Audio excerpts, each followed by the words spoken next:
አየ እንደዚህ ነው ፍርሃት ስማኝ ፍርሃት አንደኛ የጸሎት መልሳችንን እንኳን እንዳንቀበል ያደርጋል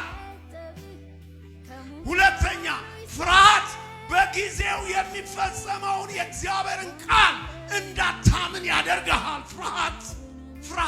ምንድነው የሚያደርግ መሰለ አለማመንን ህይወት ውስጥ ይፈጥራል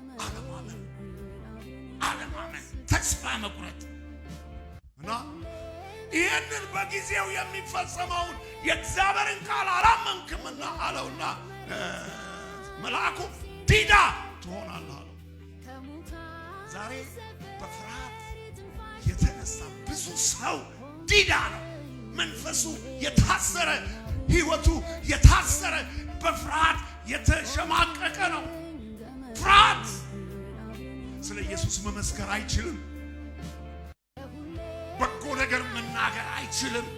ጭንቀት ነው የሚያወራው እንዲህ ሊሆን ነው ማወራው እግዚአብሔር ይረዳኛል አይልም ክርስቲያን ይህ እንዴት ሊሆን ይችላል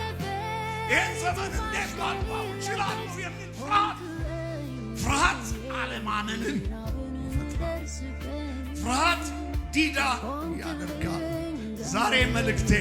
አለቅነትና ስልጣን በጫንቃው ላይ የሆነው የእግዚአብሔር ልጅ ኢየሱስ ክርስቶስ ተወልዷልና አትፍራ